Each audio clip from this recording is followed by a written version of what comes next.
आम आदमी पार्टी को राजनीतिक रूप से अब तक का सबसे बड़ा झटका लगा है जब राज्यसभा सांसद राघव चड्ढा ने पार्टी छोड़कर भारतीय जनता पार्टी में जाने का ऐलान किया और कहा कि उनके साथ आपके राज्यसभा में कुल 7 सांसद बीजेपी में शामिल होने वाले हैं। पहले आपके पास राज्यसभा में 10 सांसद थे, लेकिन अब उनमें से 7 के जाने के बाद पार्टी की संसदीय राजनीतिक ताकत खासी कमजोर पड़ गई है। इस बगावत को लेकर हर तरफ सवाल उठ रहा है कि इस बड़े मोड़ के बाद आपकी आगे की राजनीतिक स्थिति क्या होगी। मैं सरल भाषा में कहूं तो हम अपना करियर बनाने के लिए राजनीति में नहीं आए थे। हम लोग अपना करियर छोड़ के देश के लिए राजनीति में आए थे, और यदि देश के लिए काम इस पार्टी में नहीं हो पा रहा है वो इसलिए क्योंकि अब आम आदमी पार्टी वो पुरानी वाली आम आदमी पार्टी नहीं रही। और पिछले कुछ सालों से आप लोग लगातार मुझसे पूछ रहे थे कि राघव जी, आप 1 साल से पार्टी की गतिविधियों से अलग क्यों नजर आते हैं, पार्टी से किनारा क्यों कर लिया।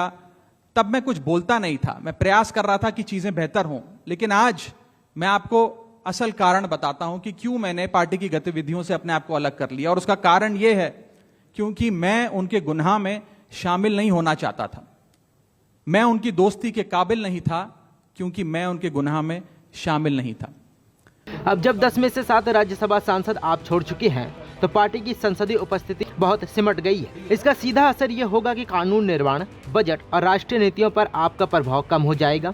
बीजेपी के लिए ये 7 नए सांसद राज्यसभा में उनकी उपस्थिति और समीकरण को मजबूत करेंगे, जबकि आपके पास अब सिर्फ कुछ सांसद बचते हैं जो केंद्र में मौजूद राजनीतिक माहौल में ज्यादा आवाज नहीं उठा पाएंगे। विशेषज्ञों का मानना है कि इस घटना से आपका राष्ट्रीय दर्जा कमजोर होता नजर आ रहा है। देखिए, ये 7 सांसद नहीं, ये 7 गद्दार हैं जिनको आम आदमी पार्टी ने राज्यसभा भेजा पंजाब के लोगों के मुद्दे उठाने के लिए।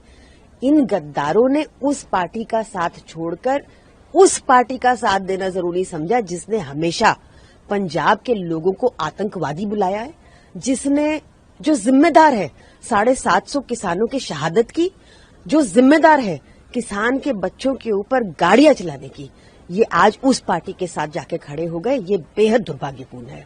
इस घटनाक्रम में आपके लिए सबसे बड़ी चुनौती ये है कि ये सब सार्वजनिक और धीरे धीरे बयान, संदेश, पद हटाने के फैसले के बीच चलता रहा और अब तक पार्टी ने अंदरूनी फूट को पूरी तरह से मास्क कर पाने में सफलता हासिल नहीं की। राघव की ओर से खुली नाराजगी, आप नेतृत्व का तेज जवाब, सार्वजनिक बयान, ट्वीट, प्रेस रिलीज ने इस मामले को लोक जानकारी की कैटेगरी में रख दिया है। इससे 2 चीजें साबित हुई। पहली, पार्टी के भीतर विचार विमर्श की कमी। विरोधी नेताओं का कहना है कि अगर आपने मुख्य समस्या तब हल कर ली होती तो आज 7 सांसद ना चले जाते। दूसरी, बड़े स्तर पर प्रतिनिधित्व की गिरावट। जो चेहरे पहले राघव चड्ढा, संदीप, अशोक मित्तल जैसे थे वो अब बीजेपी के प्लेटफॉर्म पर दिखेंगे, जिससे आप चेहरे आधारित राजनीति में भी नुकसान झेलेगी। ऐसे में सवाल कि भविष्य में आपके पास क्या रास्ता बचता है। अभी आपके पास पंजाब में अपनी सरकार मौजूद है जो उसे स्थानीय स्तर पर एक मजबूत पकड़ देती है, लेकिन राघव ग्रुप के जाने से यह संदेश भी फैल रहा है कि ऐसा नेता जो काफी लंबे समय से पार्टी के साथ थे वो भी अब अलग रास्ता देख रहे हैं। पार्टी अंदरूनी स्तर पर अपने नीति निर्माण प्रक्रिया में लोकतांत्रिकता, राज्यसभा में बोलने का अधिकार और संगठनात्मक खुलापन बढ़ाकर अपने भीतर की कमजोरी दूर करने पर जोर देगी। तभी वो इस टूट के बाद भी अपने दृष्टिकोण में को नए रूप में स्थापित कर पाएगी। सवाल अब ये भी है कि यह फूट केवल एक सिंगल व्यक्ति की नाराजगी है या फिर आपके आंतरिक संगठनात्मक नीतिगत ढांचे की चौड़ी दरार का हिस्सा। अगर बाद में आप नेतृत्व ना तो भीतरी प्रक्रिया में सुधार कर पाता है और ना ही राज्यसभा या राष्ट्रीय मंच पर नए चेहरों को फॉरवर्ड बना पाता है, तो राघव चड्ढा की यह बगावत आपके लिए सिर्फ एक झटका नहीं बल्कि लंबे समय तक चलने वाली राजनीतिक चुनौती भी सिद्ध हो सकती है। नमस्कार, मैं हूं मानक गुप्ता।